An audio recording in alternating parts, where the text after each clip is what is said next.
All right. It looks like we are live. Thank you everyone for joining our happy hour horror author panel. I'm absolutely thankful for our horror authors to be on today, and we'll do some introductions shortly.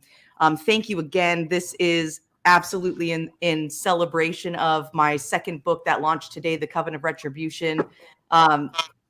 Thank you. I felt like I just didn't want to, first off, celebrate alone, but I also wanted to give kudos and some visibility to other horror writers that inspire me and motivate me, right? Because it's not just about, I feel like it takes a village, right? You get inspired by other writers, and that's really what makes it happen, right?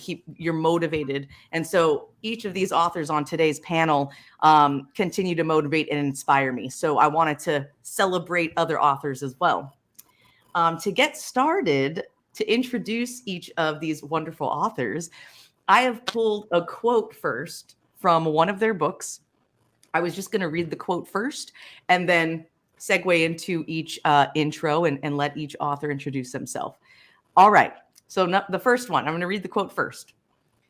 Chris was alone that night, as she had been every night since her son's death, and she railed against the unfairness of it and her own stupidity. She wandered the darkened house in a rage, sobbing so hard she couldn't breathe. In that haze, she listened for Trey's voice, but was met with silence that seemed eternal. She stared down the barrel of years of that silence and wished for the courage to end her own life. So this is from the book Crossroads, written by Laurel Hightower. So welcome, Laurel. Thank you. Quick intro. Sure, yeah. I'm Laurel Hightower. I wrote an incredibly depressing book for which I apologize. It's fantastic. Thank you. Depressing is good. So yeah, that was Crossroads. Thank you. I appreciate you reading that. You have a wonderful reading voice. Thank you. And so I've written that. I wrote my debut novel is Whispers in the Dark. It's more of a blowy, uppy ghost thing. And my third book, Below, is coming out. It's my take on Mothman. That's coming out at the end of the month. Oh, very cool. All right. Awesome. Okay. Next quote for the next introduction. They lay within the cottage, still and dead, upon their mattress. She could still hear their voices, still hear them tell her how the city they'd left was worse than the woods. She could still hear her mother sing lullabies to help her sleep when she was little. Katie sang those lullabies now, sang them in a whisper to give herself a sense of comfort as she tried to live a little longer. That's from the book Wither and Other Stories by Sonora Taylor. Welcome, Sonora. Thank you. Yes, like Stephanie said, that was from one of my first short stories, Wither, which is I'm trying to think of a right way to say apocalyptic, but probably like forest apocalyptic tale, plant apocalyptic tale, that I wrote several years before everything happening. So, but yes, thank you so much for reading from that. I always love hearing the passages from the older stories because I tend to, focus on the new ones out. And so it's nice to remember those. But yes, I have written several books, both novels and short story collections. My most recent short story collection is out now. It's called Someone to Share My Nightmares. Really good. Wonderful. Thank you, Laura. Thank you so much, Sonora. All right. I hope you're all ready for this next quote because it's a bit jarring, but I love it so much. And so here it is. All right. Something vaguely tweaker-shaped shot into the sky like a rocket. The shape must have gone 100 feet at least before it lost upward momentum and plummeted to earth. It splattered all over the ground, painting her red like a monotone Jackson Pollock painting. She tried not to look at the pile of smashed flesh and splintered bone directly in front of her. No way she was climbing over that mess of tweaker just to get sucked up by some picky twister. You had me at tweaker. And that is from The Wicked Wrecks of the West by Lorn. and Daron Kappauff. All right, guys, welcome. And please elaborate and welcome. Daron, you wanna take this one? I'm trying not to laugh over here. I guess I can go first. Yeah, go ahead. This is going to take longer. Thanks for having us on. So the Rex is actually my first release. I have a solo that is currently under consideration, and then Ian and I's second book is currently in beta and should be out hopefully later this year. Great. All right. So I'm Edward Lorn or Ward Nerdlow. Either one doesn't matter. You can call me E. I have quite a bit out. The newest thing, of course, is the Wicked Rex. I always want to say Wex. I don't know why. The Wicked Rex of the West with Daron down there, and the Lorn. Pretty much retired the Lorn name as far as writing is concerned. He's all talking about myself in the third person. That name is for YouTube and other projects, and I'm trying to put distance between that because I've already it's started a long time ago, but getting reviews that say Edward Lorn is a YouTuber who also writes books is like, no, I was putting stuff out, a decade before I started the YouTube channel. But yeah, so now I'm writing under the name Ward Nerdlow. It's one of my public pen names, and We Are Legend is coming up this fall, but right now we have the Wicked Rex of the West, and I also have Maiden that I wrote with T.C. Parker. Ward will have some solo stuff eventually, Backyard, Slasher Live, a couple different things, but that's what I have out right now, and that's what I'm plugging is Maiden and the Wicked Rex of the West. Awesome. Thank you so much. And again, welcome to each of these horror authors on today's panel. I deeply appreciate your support and your time. I do have some questions to tee off, and just want to hear from each of you on the panel. So my first question is, I want to absolutely confront and ask the very cliche question, right? It is cliche. We hear it all the time as writers. Where do you get your ideas from, right? So I think to me the more important question is, what are the things that you do in your writing process or life that help you generate ideas, right? Because sometimes there's things I think that we can do, I know that I do, that inspire new ideas. So why don't we start with Laurel? I think like it's simple and it's also a cliche, but the best thing that I've found is to take a walk. I do like other kinds of workouts, but usually I can't think very much during those, but taking a walk is one of the times when I'm not tethered to anything else. And it just seems to kind of free my mind up a little bit. That and being a passenger on longer car rides, for some reason, that's where I got the ideas both for Crossroads and for Below. So like, apparently whenever I need to write a novella, I'm just be like, David, drive. And that's where that's going to come from. So you just go on these road trips. I mean, you should just go on the road trips to write, right? Apparently, it does not work when I drive by myself because it's terrifying. So My wife's the same way. My wife doesn't drive at all. And it's all because of driving anxiety. Yeah. First person cut her off, she loses it. So, and of course I respect that. So I do all the driving.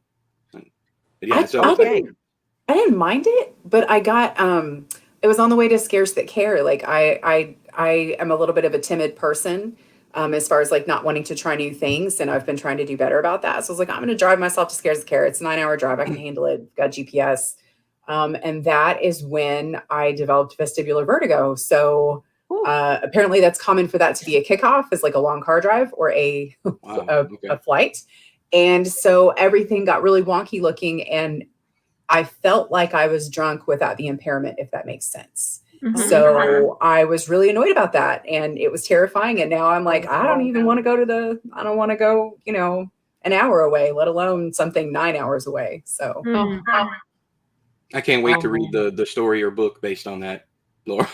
Below is a large part of that. Yeah. Okay, I'm hyped anyways for that one. So Yeah. It was fun to write. All right, E. What about you? What are some things that help you generate ideas for stories and books?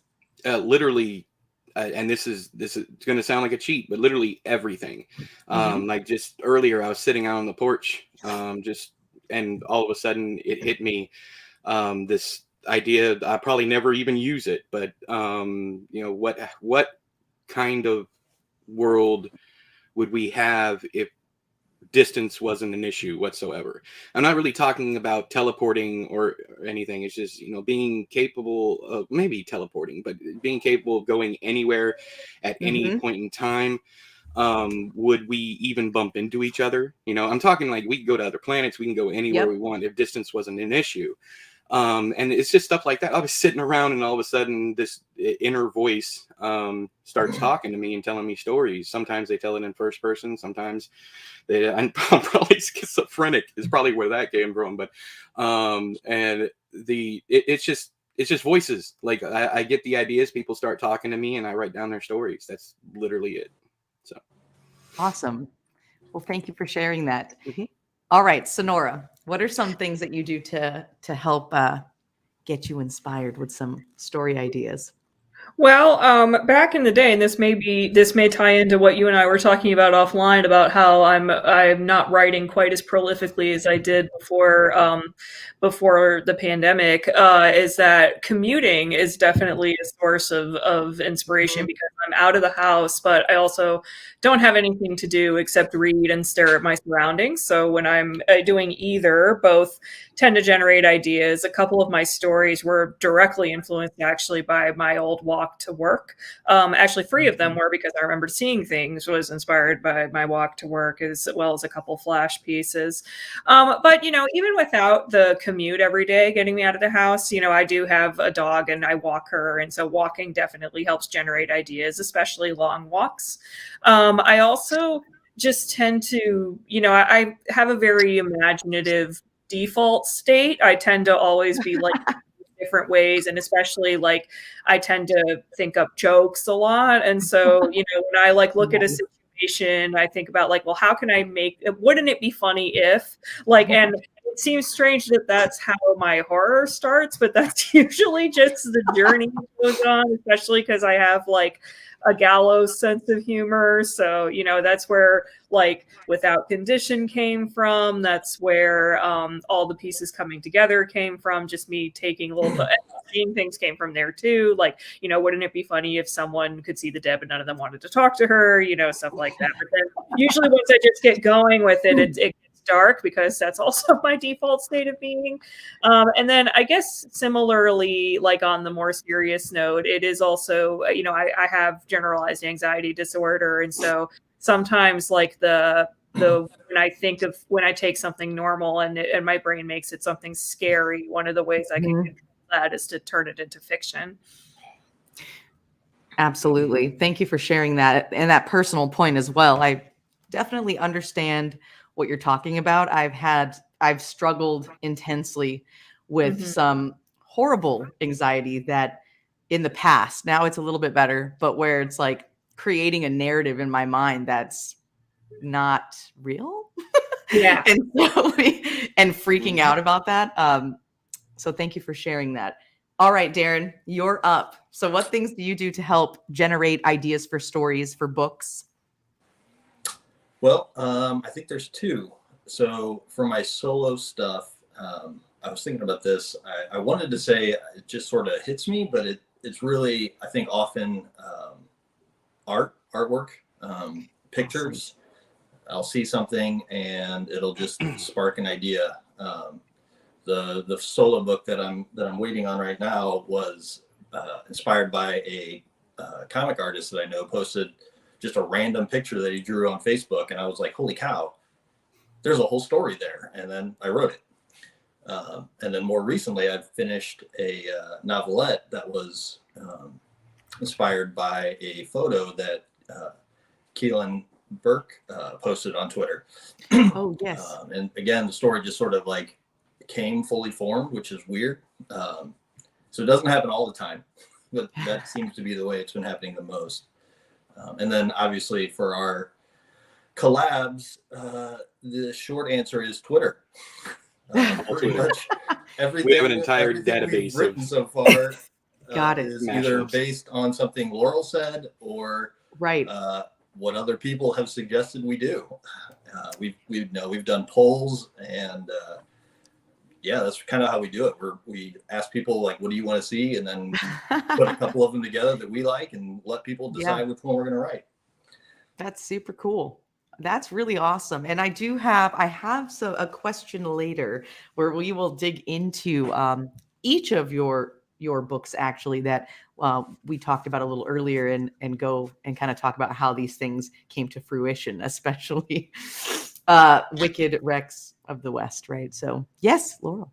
Can we hear, I would like to hear how you get yours, because particularly a cult called Freedom House, like there was so much there. There's so much like different stuff and very like, willing to go to the edge stuff. So I would like to hear how you do yours. Absolutely. Yes. I absolutely planned to answer the question too. And okay. So for me, I don't, and to E's point, I don't think anything's really a cop out. So for me, I absolutely have an affinity, probably like most of our author writers on this panel, for really dark things. And so I get obsessed with watching documentaries, like truly obsessed with documentaries about cults or serial killers. And cults is something that I was always very interested in. And again, I would try to tell folks who are not into horror, who don't understand, that I'm not into it because I agree with like what these cults and leaders are doing. It's just so crazy to me that a human being can manipulate a group or a collective of people to a point of what some of these leaders have done, whether it's in history or with these cult leaders, right? It's so fascinating to me and crazy. So I've read all the books about the Manson family. I just finished the Jonestown book, one of the Jonestown books. And so I really do obsess over it. And then one day I just started, it actually was crazy. I started it as a blog. It was like a little tiny blog with I just wrote a little first chapter. I called it chapter 1. And I remember 2 folks who I'm close with on Facebook. They reached out, it just took 2 people. They're like, whoa, what is happening next in chapter 2? And I thought, well, I don't know. I should maybe I should write it so that they could see what that is. That's how Freedom House started. It was a public blog. I was putting up chapters on there, which were probably crap drafts. And I had a couple of followers. They're like friends who are like, I need to know what happens next. I have to know what the ending is. And I'm like, oh shit. Okay. And by the time I knew it, I was like chapter 15. I'm like, well, I can't look back and stop, So documentaries, definitely. Horror movies, absolutely. And then something recently that I think is underrated. There's been a couple of nights at 3:00 in the morning where I cannot sleep and everyone in my house is asleep. And I'm not looking at any screen. There's no TV on. There's no phone out. I'm literally laying in the dark for 2 hours, just laying there, trying to go to sleep, but thinking. Literally thinking, just sitting there and thinking. And that's how this next book idea, new one after Coven of Retribution, has come about, is just sitting and thinking about it. It's kind of crazy when you just sit and think. Yeah, without distraction. Yeah. You said it was around 3:00 in the morning? Yes.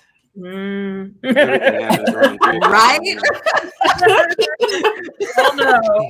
You might have a muse. You might have a demonic muse. Ooh, I like it. Mine's at 5:00. That time for me is 5:00 in the morning, and so I wonder if my demon is on mountain time. Yes, that would make sense. It makes me Okay. think of one of the things that we ran into with the new book, because we're doing a Gremlins I Am Legend mashup, and one of the first things we discussed was the time. because with Gremlins we changed all the rules, so we didn't rip anything off. Trust me. Please But say it's called I Am Gremlin. well, I couldn't use anything. We couldn't use anything from the movies or the book. The I Am Legend. So one of the things that we talked about early on was what about the time? Should they eat after a certain time? I always thought that was the most BS rule in both movies, because is it 12? Is it midnight here, or is it midnight somewhere else? Where it was, where I almost said Widget is our version of Gizmo. Where Gizmo is it's like, let's not deal with it at all. It doesn't make any sense. It didn't make any sense to begin with. So But anyways, I thought that was funny. Oh, all right. Well, let's get into the next question. I feel like it's a bit of a transition into the next question. So, in the writing community, I think that it's kind of I wouldn't say well-known thing, but it's said that in order to get better at writing, besides sitting your ass in a chair and actually doing it, is to also be an avid reader, right? But to also read outside of the genre you're writing in. Now, this is something that I do believe in. I really do. I read so many genres, and I can talk about that in a bit. But I first want to hear from all of you wonderful horror authors on the panel. The question I have is, what are some books that you have found really that have helped you in writing? And it doesn't have to be a book on writing, but what are some books outside of the genre that you've read in totally different genres that have helped you develop as a writer? So I'm going to give you all a moment to think, and I'm going to pick on Daron first. All right. Well, most recently, I would say it was probably Blacktop Wasteland. That book just blew me away. And his character work just really, really spoke to me, because that's, for me, the most important aspect of the story is the character, and really identifying that character and identifying with that character in some way. So what genre is that, Daron, for the audience who's tuning in if they're not sure? Crime fiction. It's pretty dark. Got it. Past that, and I guess I would kind of argue that it is horror, but I think it's technically considered literary fiction. And if you know me, you already know the answer, which is The Road. That book had just an amazing effect on me, and it has for years. First time I read it, I almost gave up on writing, because I said, holy crap, I can never do anything like that. Oh, no. And then Cormac McCarthy will do that too. Yes. And then I read it again, and I really started to appreciate what he was doing, and it kind of informed me that I can do kind of whatever I want, right? Like the amount of things that you can do with prose that I never really thought of just shine in that book. It's pretty amazing. Some of the most beautiful prose you'll ever read. Awesome. Thank you so much. All right, let's go to Sonora. So what are some books that outside the genre that you've read that have helped develop your writing? So this is more back in the day development, but I would say both Archie comics and reading newspaper dailies. So things like Foxtrot, Calvin and Hobbes. Where that's really helped me as a writer is dialogue, because those comics are very word heavy. They're not, they're not like some of the more artistic narrative driven comics, especially for adults, that have, beautiful scenery. I love them. I'm not saying that to disparage, but the thrust of Archie, like, even if it's not always very good dialogue, it's dialogue driven. It's, human errors and, hijinks and stuff. And so it helps to read that type of narrative, but it's strictly the written words are strictly written. It's the only words you are reading are dialogue. So it really helps, like, build that sense of how to do it in your mind, because when I write out dialogue, I usually am just going back and forth in my head between two characters, building on one after the other. And it can be the same way with newspaper comics too, especially because with the newspaper comics, you only have 4 panels to get your point across. So that kind of helps to keep it concise. Like even something as wordy as Calvin and Hobbes could be, you only had a limited amount of space to do it. And so I think that kind of helps create natural dialogue too, because it can't get caught in narration because there's no written narration. It's all illustrated. So Yeah, that's great. That would be a good writing exercise, I think, as well.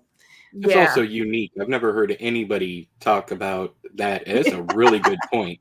As many authors as I've talked to, I've never had one of them tell me I read a lot of comic strips for dialogue pointers. That's fantastic. Genius, right? I would definitely recommend if people want to start, the comics I cut my teeth on, at least in terms of influencing my writing, would be Foxtrot, Calvin and Hobbes, and Pearls Before Swine. Yeah, I love all those. Yeah. Very cool. All right, E. Well, what about you?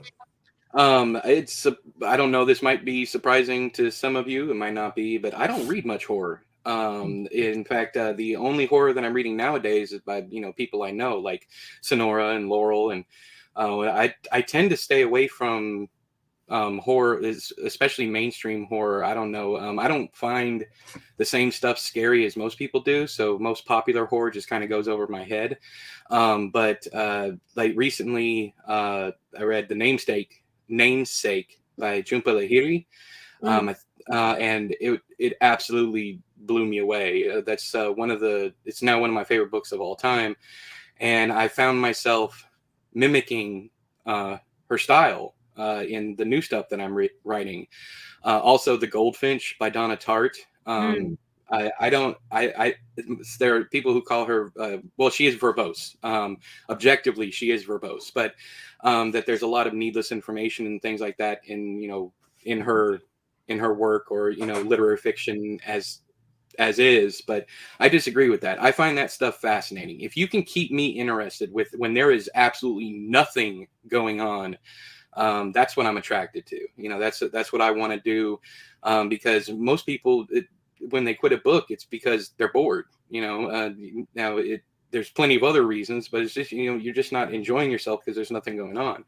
So, and literary fiction is pretty much just that. There's rarely anything really going on other than dialogue, people talking. There's no action. But I'm a big literary fiction fan. Then Donna Tartt is just one. Like Thomas Pynchon is another one I enjoy. Let's see here.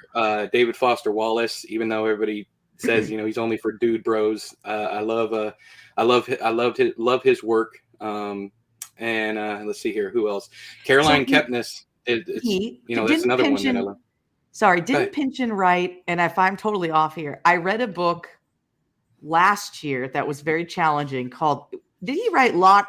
Was it Lot 49 or Lot 39? Yeah, The Crying of Lot 49. Yeah. Okay, I got that at the library last year, and I grabbed it because the back pulled me in. Mm-hmm. Didn't know what I was getting into. Read it, and it was a challenge for me to read. It was trippy and interesting, but I loved it. I really loved it. I need to reread that again. Now, postmodern literary fiction is extremely. There's no point. There's no plot. It literally all you're reading the author's thoughts on certain things and the characters on certain things, and I blew through that. It's his shortest book by hundreds of pages. Most of his books are well over 400 pages, and it's like 100 and something pages. But that one I enjoyed that one. Do I know what the hell happened in it? No. But I had to watch YouTube videos. Yeah, one of the most interesting. Most of those people are, pardon my French, but full of shit. I don't think there really is as much going on as they say there is. And Pynchon is a recluse, so he doesn't explain himself in his books or to newspapers or critics or anything like that. But the most fascinating part of the book that I found is there's just this discussion of a play. It's just people sitting around discussing what's happening in a play. The play's not going on. They're just talking about it. And it goes on for the entire chapter. And I was held rapt by that. I was like, I don't know why this is so good. And anytime I read something like that, where there is nothing going on, but I can't stop turning the pages, that's my sweet spot. But yeah, it's not that I don't like horror. I love horror. Obviously, I write it. But it's just, I don't know. I guess it's what I said before. I just have a very different opinion than the popular opinion of what's scary. And of course, I'm not going to knock anybody here talking about what authors I'm talking about, but it's like every single time I see someone saying, "Oh, this horror book is amazing," or usually it's, "This horror book is terrible," and I go read that horror book and I find it absolutely amazing. Like it's fantastic. Look, perfect example: Cassandra Cause, Nothing But Blackened Teeth. They are getting torn apart in reviews over on Goodreads, but that book is one of the best books I have ever read, period. And Wow. So I tend to stick to the pretty language and nothing going on. But I do love action and adventure and things like that. It's just when I'm reading, it's a very cerebral thing. Of course, it's reading, but and I want to be challenged. I want to have to think about what I'm reading, and I don't find that a lot of the time. Find it with Laurel's work, find it with Sonora's work, but I don't, and even Daron's stuff. I find more inner thought, more character, more just the stuff that I covet, that I want. So, anyways, that's me. Thank you. Awesome. Okay, Laurel, what are some genres outside of horror that you read? What are some books that you've read that have helped with your writing process? Lately I've been thinking a lot about, I think that T. Jefferson Parker, who's a crime writer, had a lot of effect on me. I got told by somebody that I write like a surgeon, which I fucking love. That might be one of my favorite compliments ever.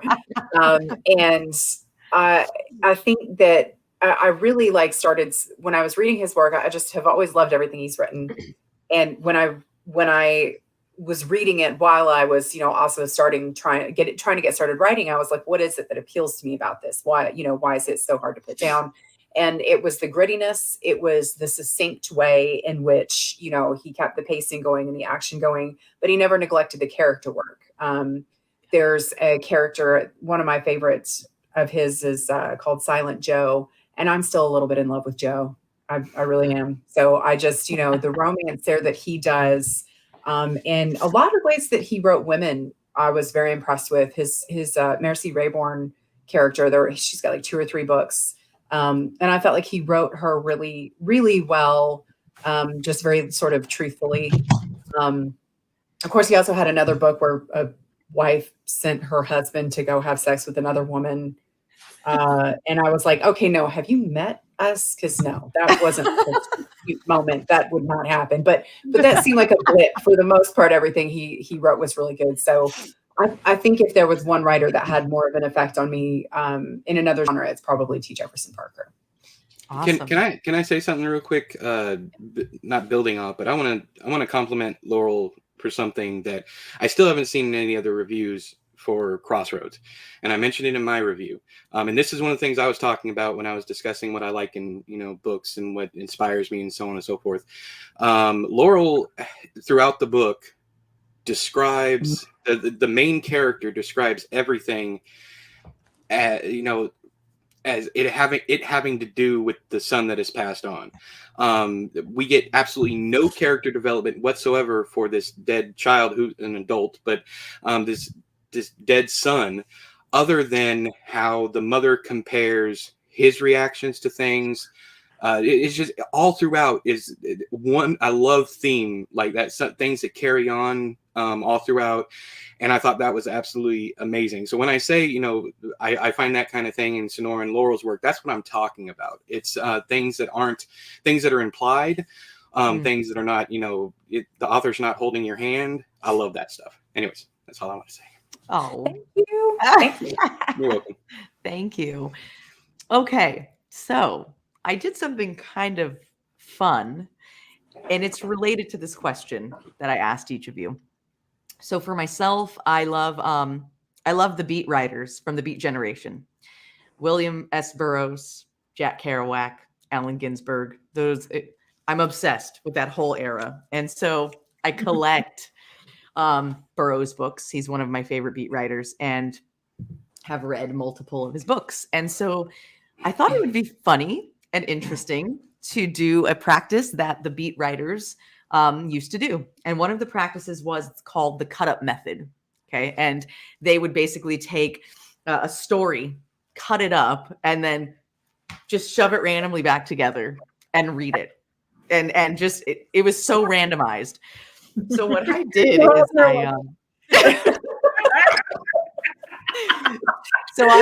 how much time we spend editing for like making sure like I'm like, oh, they did what the hell? Well, I took. It was just so funny how each one of us went like, oh my God. I know. So I took. Now I don't have a physical copy yet of Daron and E's book, but I do have it as an ebook.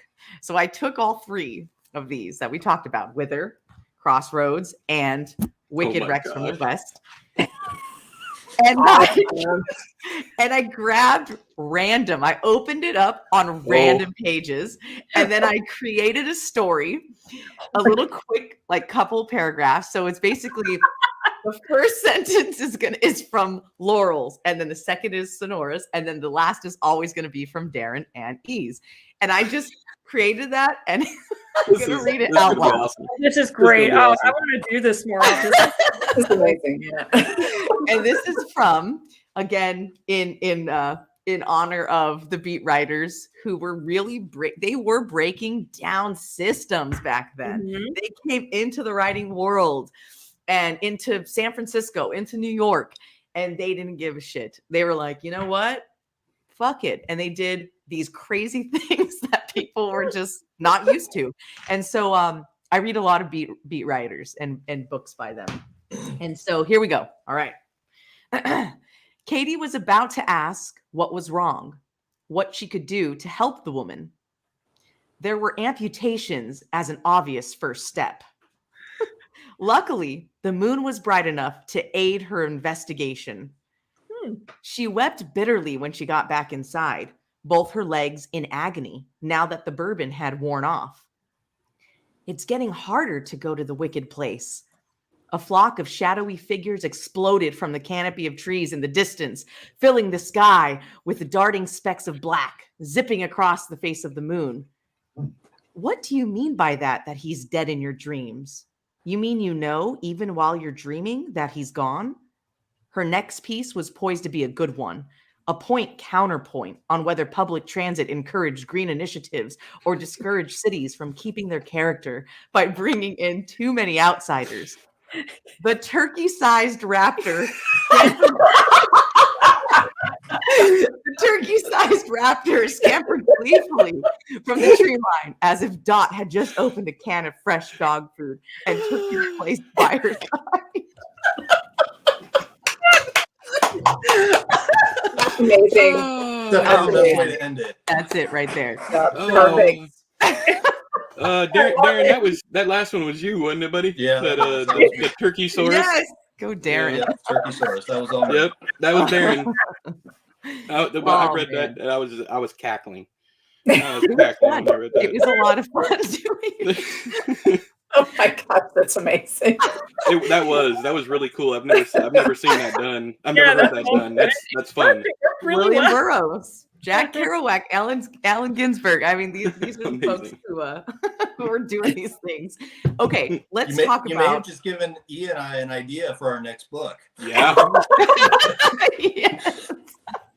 We'll just take random Twitter posts. Sorry, we'll take random Twitter posts. Since everything comes from Twitter, we'll just take all random Twitter posts and make a story out of it only using Twitter quotes. Yes, that's exactly the cut-up. None of them can come from threads. Yeah. That'd be cheating. That would be cheating. Yeah, exactly. Just single one-off. I mean, you can use a tweet that's in the thread, but you can't use the actual thread itself. Daron. Yeah. But at some point. I might do this for like a quick blog idea. Just randomly do that. Maybe even call it Beat or Beatnik or something like Yeah. that along those Oh, lines. totally. Yeah. Okay, let's talk about the fruition of the Wicked Rex of the West. And the reason here is, so I actually set up this author panel before knowing. I did not know or realize that Laurel had wrote the introduction to the Wicked Rex of the West. I didn't know that. And I had set up this panel, and it was just a strange coincidence that was the case. Then I started to wonder and kind of read through the beginning of that book. And why don't you tell our audience the story of how the hell this book came to be? Yeah, something else funny, real quick, before we go into that. Sonora was also an early reader of the book, so Got it. everybody on this panel has some kind of history with this book. It's funny, Daron. Okay. Do you want to take this? I've talked way too much already. I think we should let Laurel take it. I mean, Yeah. Tell it, Laurel. It's like, as near as I can remember, I think we were just talking about, the practice of like having to do comps maybe for when you pitched, or the way that like movies are often pitched. Yes. It's like, instead of telling us what the hell it's about, it's just like, it's the Grinch meets Throw Mama from the Train. And it's like, maybe you could just come up with your own, but at the time, I didn't realize that you like have to do comps. So we were kind of talking, I think I was bitching about how much I hate like that, that way of advertising. And we just started, like, I know Michael Patrick Hicks was on the thread, and we were just throwing out just like the most ridiculous mashups we could think of. And I think I said, either somebody said something about Jurassic Park meets, Wizard of Oz, and somehow the title got thrown in there. Wicked. I think Daron, you came up with the title. It's like Wicked Rex. That was E. That was E. Okay. No, yeah, I came up with the title, but it wasn't me that did the original Wizard of Oz meets Jurassic Park. Someone else said that, and I can't remember who it was. I think it was either me or Mike. We were just going back and forth, snarking, hugely about it. So yeah, but you can't put anything out into the universe because it will just become. So, what gets me is we were all complaining about these things. We were all bitching about these things, and somehow that led to us doing the exact same. And I think that's what makes what we're doing different, is the fact that we are highly cognizant of the fact that this bullshit is overdone with reboots and mashups and all that stuff. So when we first started talking, it was like, we got to make it 100% our own. First off, for legality purposes, we don't want to get our asses sued.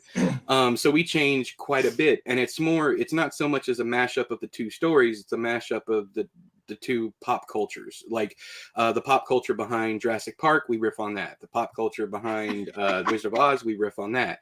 Instead of using, and of course there are allusions to characters, maybe, and usually it's only either the character names if it's books, or it's the actor names if and we'll mix them up. We won't do like anyway, I don't want to give you any examples, but we yeah, so everything is 100% our own content. We just use the cultural, and the pop cultural ideas behind it, and the kind of like the shadow of what they are, what people think of when they think Jurassic Park. They think dinosaurs, they think of a park, that kind of thing. So how do we flip that and turn that into something really different? But then again, there wasn't much discussion about how we were going to do it. It just kind of happened. Okay, so what was the writing process like for this book collaboration between, because it was you, Daron, you, E. What was the, like, did one of you write one chapter and then the next wrote the next? Like, how was it coordinated? That was literally it. Okay. E started it. For the He first wrote one. the first chapter. Sent it to me, and I said, "What the hell?" And jumped right into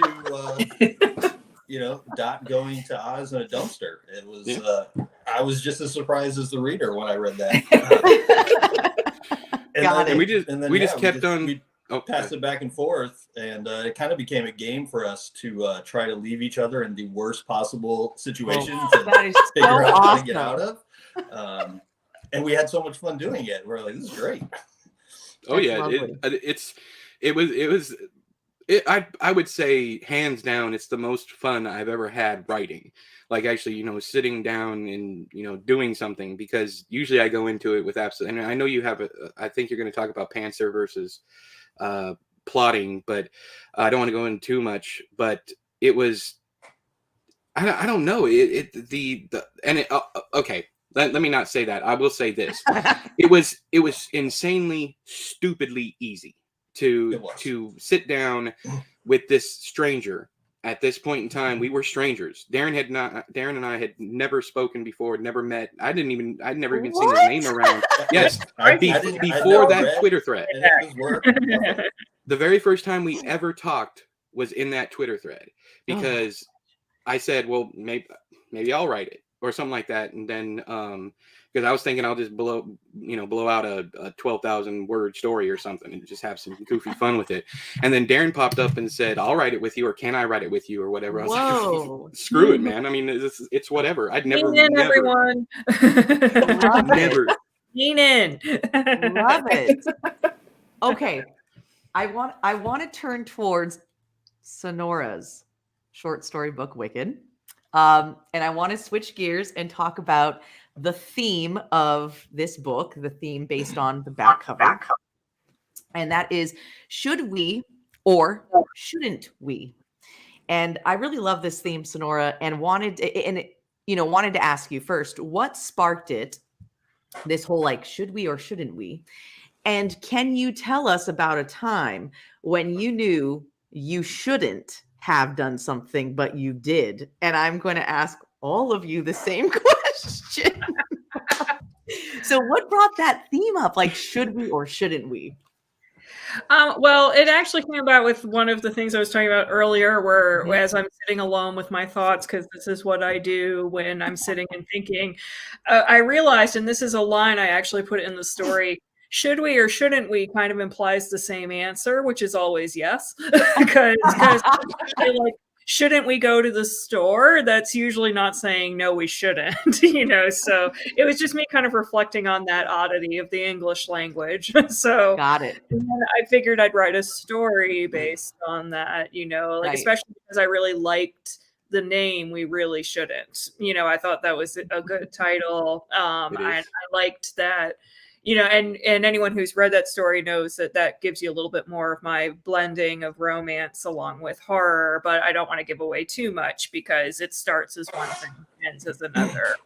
I won't say this is something that in the end I realized I shouldn't have done, but in the moment I was kind of thinking that. So, when I was younger, I was raised in a relatively conservative household. And so I was definitely raised on don't put out unless you're married. So, but that definitely started to go away as I got older. But one of my first times, it was one of those, it's like in college I dated a little, but it didn't happen a whole lot because I was really shy, which is ironic given what I write.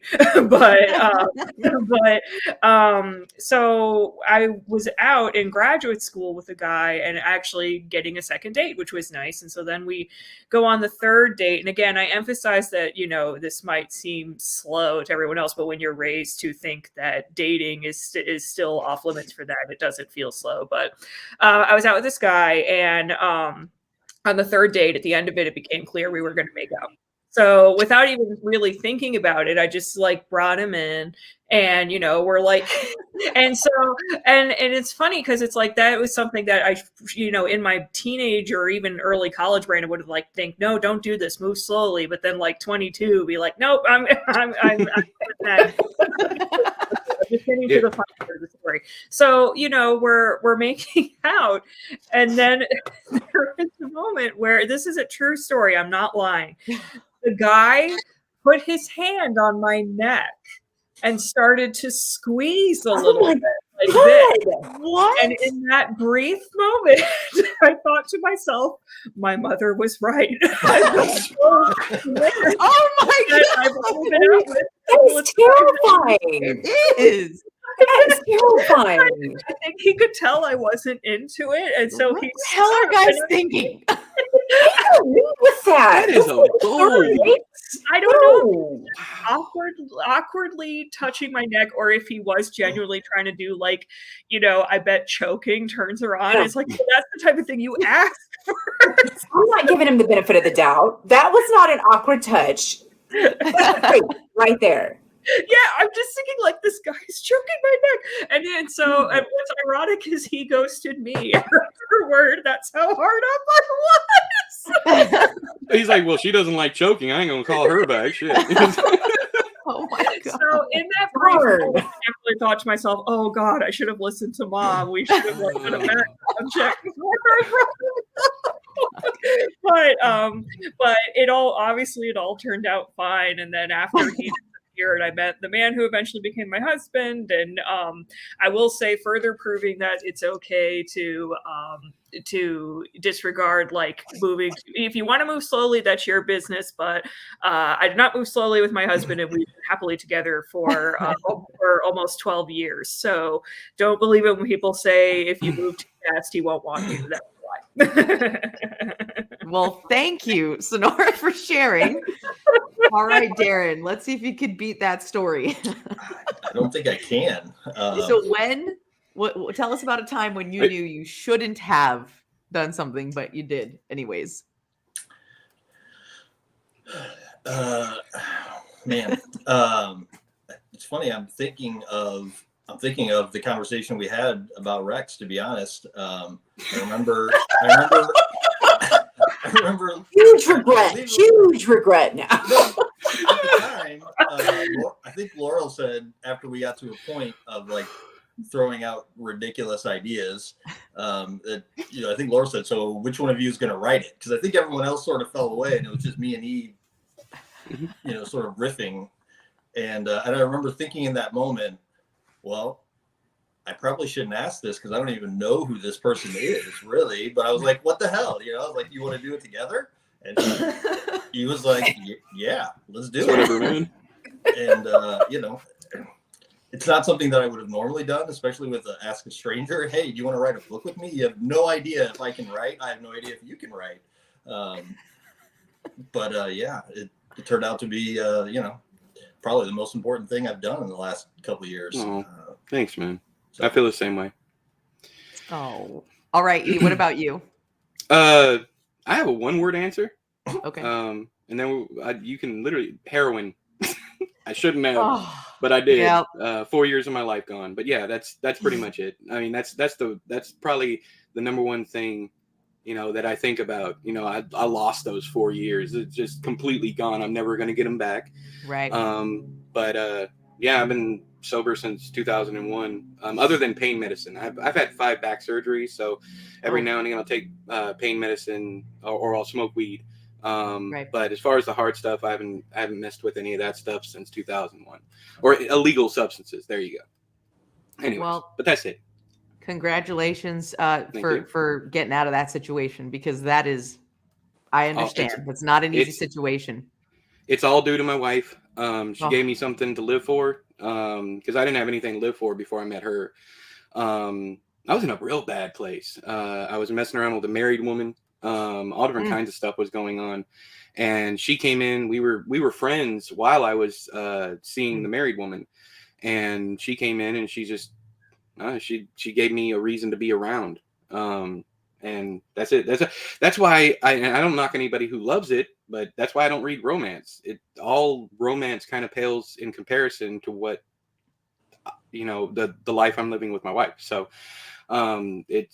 yeah. Anyways, but that's it. That's it's one of those things that it's probably the only thing in my life I regret. Trying it for the first time. I definitely 100% would never do it again. So, anyways. That's great. Yep. Well, thank you. Real quick, a lot of time you say that's why you don't read romance. Romance also makes me, in that same sense, like, not that I don't already appreciate my marriage, but it makes me appreciate it even more, because a lot of times the misunderstanding plot, I'm like, what is their problem?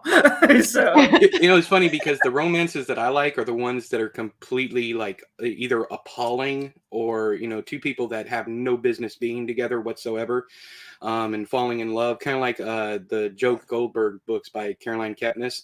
He, you know, those women fall head over heels for him, and in some weird sociopathic way, he cares about them too. But of course, so anytime I do end up in you know, romance or romance adjacent, I prefer the ones that are about broken people being broken together. And I see where you're coming from, because that it's kind of like, you know, my wife has her own past, I have my own past, so, and everybody's broken to some extent. I think the most important thing is how you rebuild together. And when you do rebuild, you know, you weld those things together with gold, like they used to, you know, back in the day. They would fix broken pots with gold, you know, to make something special out of it. And that's not the motto, but I guess that's the allegory to my entire relationship. You know, I was a broken pot, and she came along and, you know, filled in the cracks with gold. So, oh, I love that. Thank you, Eve, for sharing that. That's not an easy thing to talk about. It's gotten much easier, but it's one of those. Yeah, it's done. It's over with. I don't mind talking about it. I talk about it all the time on my channel, because eventually something's going to pop up. You know, someone's going to pop up and go, "Oh, I knew him when he was a junkie." You know, so I just put all that stuff out there. So when absolutely, when those things happen, I can be like, "Dude, I talked about this a decade ago. Shut up." You know, that kind of stuff. Well, thank you for sharing. Okay, Laurel. So, last but not least, I feel like, well, Sonora, when you were talking about, like, you know, oh, it's one of these things when you're raised, like it's about like how long can you withhold your vagina? You know, it's like when you're growing up, it's like, all right, your job is to build this wall and wait until someone breaches the defenses. And the longer you can wait, the better of a person you are. So I feel like, remember, they don't want the cow if they get the milk for free. Like, that's what I grew up hearing. Right? Because I'm not a cow. And also this weird idea that it's like not about us, that it's like something we give up. Like, it's like, there it goes. It just flew out the window and I didn't enjoy it at all. It's gone. I'm way too visual. I got. Oh, so when are you guys going to write the flying vagina? When are you going to write the flying vagina? Or Sonora? Should Vulva and lips just. I'll write the flying vagina monster. And flying vagina. All right. It'll be Mothman, but as a vagina. Oh, I need a cover redesign. Okay, please write this. This has to be the next project for Daron and Eve. It'll be below me to Rigore. At this point, people are just pointing to us, like, give it to them. They'll write it. So, yeah, when I was trying to think of something along those lines, and I thought, well, most of the things that in my life has been like, should I or shouldn't I? And then I just do anyways. It's either food or sex. Long time ago, because I've been married for a long time. Like more recently, I would say, like, and I still, so when I first got published, and I was trying to market stuff, I had some guys that I knew on Facebook for some random Facebook group that I was in, and they had a podcast that they did called Bonehead Weekly, and they were like, oh, you just published a book. Do you want to come on and talk about it? I'm like, yeah, that sounds fun. And they're like, okay, well, and they lived in the same town as me. And they're like, okay, we'll just come on over. We shoot in the basement. I was like, okay. And I just did. Like, I told my husband, and I was like, so I'm doing this. And he's like, are you? I'm like, yeah, it's fun. I think it's okay. But, everyone's voice is going up several octaves while we're talking about it. You're like, yes, and you're coming with me. Yeah. No, yeah, for myself. I'd be like, bring a friend. Well, I commend you for your bravery, because there's no way in hell. Stupidity. Let's go with stupidity. 330-pound dude. Ain't no way I'm going down into some stranger's basement. Well, I think the best part is that when I got there, his wife was like, why would you do this? Why would you? This reminds me of Leaf by Sam Kolsnick. Oh, that's great. Let me just show up in the basement. Well, it's funny though, because like I'm friends with these guys now. They're great. We had an awesome time. the guy whose house I was at, his kid is just a few months older than mine. So like we hang out all the time now. But we used to, like, every so often you got to trot out that story. It's like, how'd you guys meet? Well, they invited me to come down to their basement, and I just did. You know? So it is one of those things where I started looking and I was like, this is a poor idea, but thankfully I'm not dead. So You know, as horror writers, we all watch horror movies and think, man, they're so stupid. No wonder they're dead. But yet, if I were in those situations, I'd probably go check on the noise or go down into the basement. Down into the basement of three strange guys that I met on the internet. I have just a real quick anecdote for that one. When I was, I think I was 20. It was during the H days, but somebody was trying to break into the place where I was living. I was living with a friend, and they had a 2-story condo. Well, I think all condos have 2 stories. I don't know. Anyways, but they had a condo. And someone started banging on the door and kicking. I would only imagine, because I could literally see the bottom of the door like bowing in where it was still attached to the deadbolt. And what did I do? I didn't run out the back door. I didn't climb out a window. I ran upstairs. Like, yeah, so were you? It happens. I don't know why. Were you chastising yourself as you ran? Were you I don't know. I was just like, I even had my cell phone in my pocket. Like, I could have called from the living or went and hid in a closet or something, or any number of things. But I ran upstairs. It eventually just stopped. So, but they never got in. But yeah, so it happens. Yeah. But you got to be stupid like me to do so. I just right upstairs. Well, I'm a terrible lesson because it worked out quite well for me. I had a great time. It was a fantastic, and shout out to their podcast, which they still do. They do a lot of pop culture stuff. It's Bonehead Weekly. And they're very funny. They're really great guys, but I had no reason to believe that they weren't serial murderers. Yeah, so. It was a great promotion for a murder basement. Take a chance, kid. Go home with anybody. To give you some credit, Laurel, serial killers would not say, come to my basement. They would make you think you weren't going to be in a basement. So the fact that they were subterranean loft.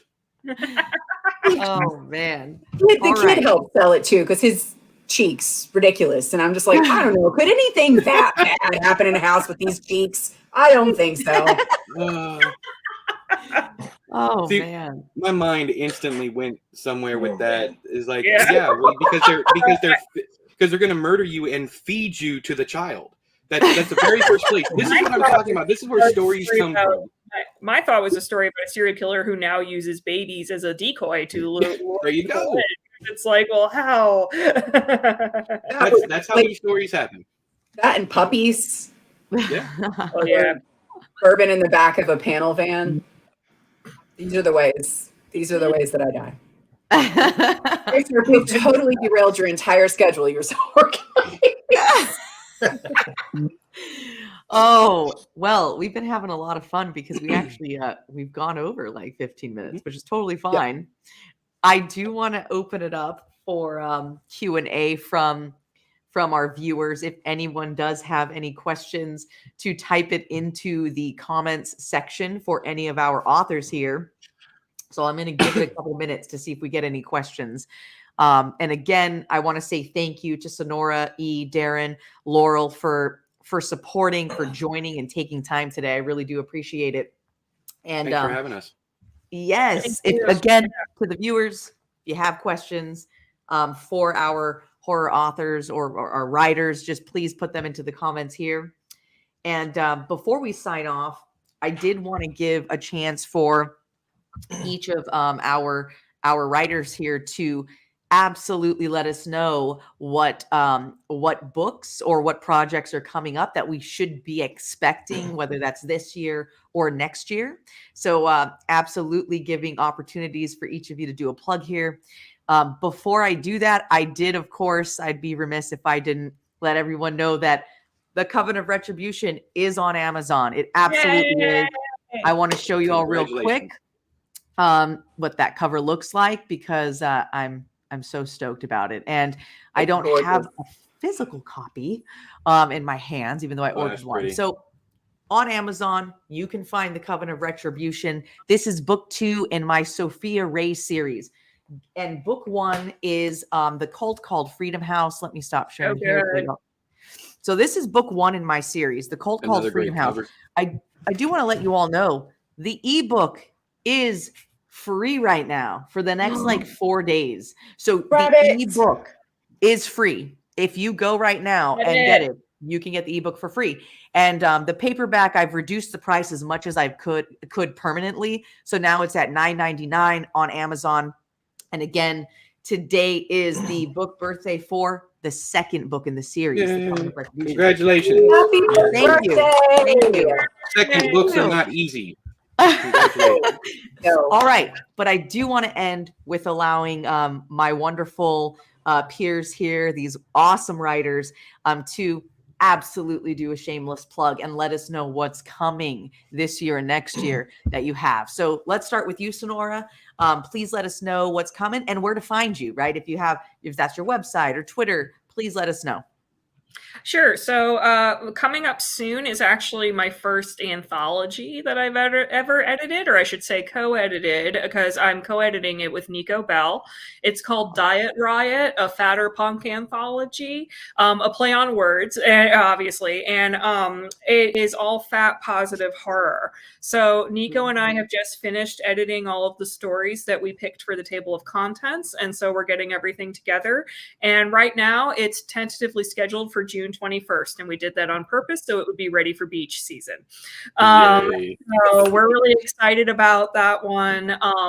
And then in between some projects I'm working on, some I can't talk about, others I can. They're different anthologies I'm a part of, including Chromophobia coming from Rooster Republic. I have a new story debuting in there called Eat Your Colors.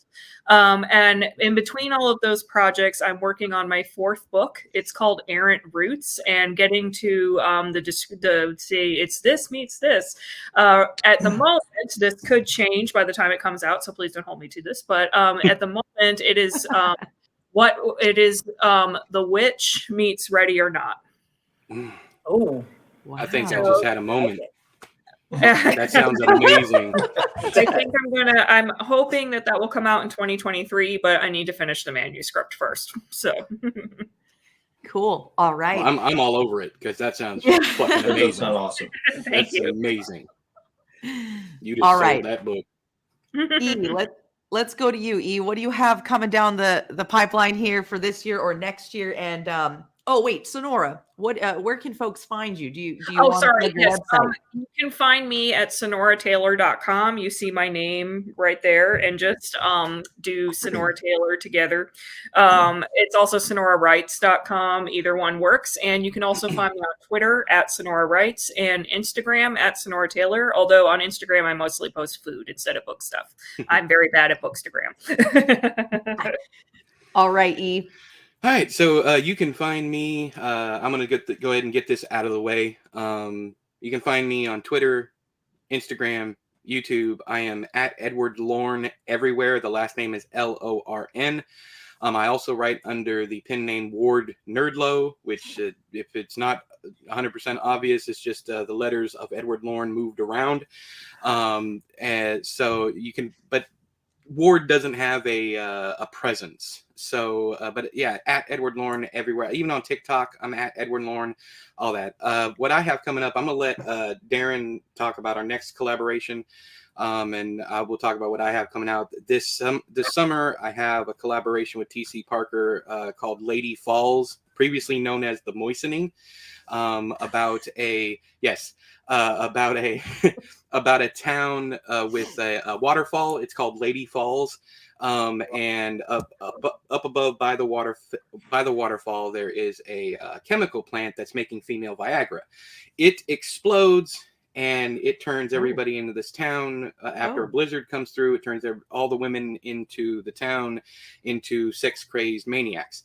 Hey, this doesn't sound bad. This sounds awesome. and to keep from ending up on men writing women, I did numerous interviews, and I got very, very personal stories from women that allowed me to share.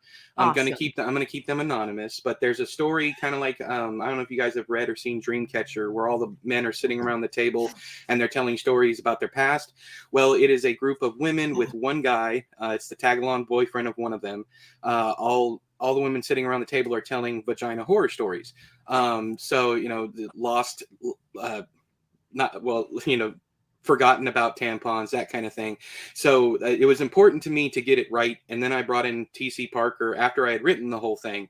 I brought in T.C. Parker to double check everything also. And I have other female beta readers. So it's not a dude just going in blind to this. I did more research for this book than I have any of my other books ever. And that's saying something. But I have that one coming out and sometime this summer. My Patreon pledges get the paperback for free. If they've been a member so you can also find me on Patreon, patreon.com/Edward Lorn. It's $5 a month. You get a free paperback every 3 to 4 months. Let's see here. What else? And then I have Backyard is coming out some point in time this year. It is about a man who loses his wife, and he, spirals into depression, and a little girl moves in next door and she saves him. She has this ability to change his backyard into whatever he can imagine. So, but she can't do it herself, but she uses other people. She can make things come true for other people. And it's just this guy climbing out of depression after the death of someone beloved. And I wrote it right after my mom passed away. So and I think that's it for me. I'm trying to think if there's anything else public. That's it. Yeah, I'm done. Cool. Okay. Oh my gosh, I'm so excited for Lady Falls. I can't wait. I cannot wait. This summer. Cool. All right, Daron, why don't you tell us what's coming out this year, next year? What are you working on, and where can our audience find you? I sort of mentioned already, all of my solo stuff is currently under consideration at various publishers, so not a whole lot to say yet on those. But for our collabs, obviously Rex is out now. What's that? I said, that's why I left you We Are Legend. Yeah, thanks. Sorry. So our second book, E&I's second book, We Are Legend, should be out this fall, which I'm really, really proud of. I honestly think it's probably the best thing I've ever written. It's pretty awesome. It's awesome. Really dark. Really, really dark. Yes. And then we just started our third book, which is Hellraiser meets Mean Girls.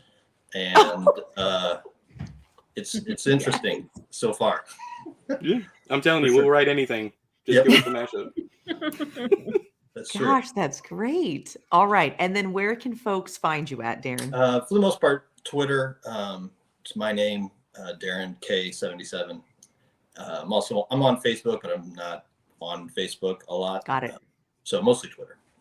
All right, Laurel. What does the wonderful Laurel Hightower have coming our way? We just released The Dead Inside, which I co-edited with Sandra Rutan, and it is a book of It is an anthology of identity horror. I am super, super proud of it. I did a panel actually that's going to be coming out from Cursed Morsels. Sandra and I did with some of the authors this week, and I seriously I cried because it just meant a lot to me, and it was something that was a whole lot of hard work, but it culminated in something that I think is really beautiful, and I would love it if people grabbed it and read it because our authors are just absolutely fantastic. I'm deeply proud of every single one of them. So that came out March 1st, and Below, my Mothman take is coming out on March 29th from Ghoulish. books, which is in print for Perpetual Motion. And that was a lot of fun to write and has a wicked awesome cover from Trevor Henderson.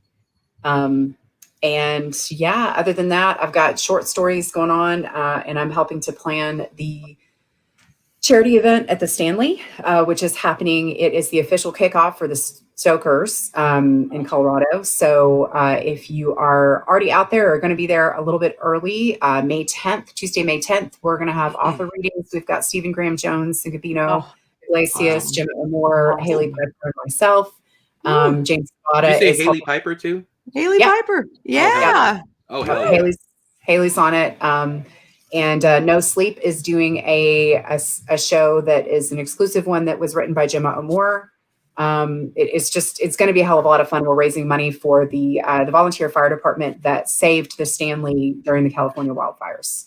So if anybody, and there will be some ways, I know it's a little bit of a hike. So there will be some ways people can help out and participate to a degree if you're not able to make it. So we'll make those things public, but I'm very, very proud of all that stuff. And I am always on Twitter to a detrimental degree. It's just at Hightower Law.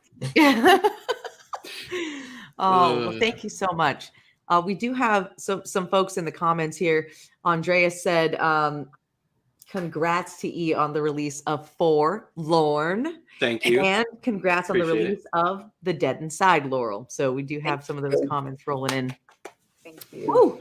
Well, thank you all for joining today. And if you happen to pick up a copy of The Coven of Retribution on Amazon, if you DM me with proof of that purchase, I am going to do some giveaways. So you'll be entered to win some of these giveaways, which are Wither, we have Crossroads, and Wicked Rex of the West. So if you, again, to enter that giveaway, if you get The Coven of Retribution today, go ahead and DM me, private DM, with that proof of purchase, and you'll be entered to win those giveaways, and I'll announce the winners later today.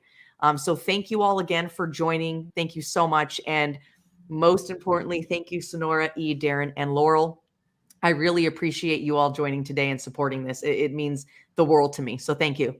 Thank you. You're welcome. Most importantly, release. Happy book birthday. Happy book birthday. Happy book birthday. That is so hard for me to say. See, I still can't. Happy That's book. why I like book birthday is nice, but release day is easier for me. Yeah. Happy release day.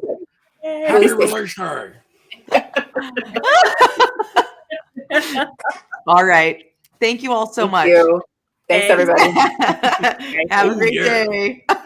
Bye. Bye. Bye.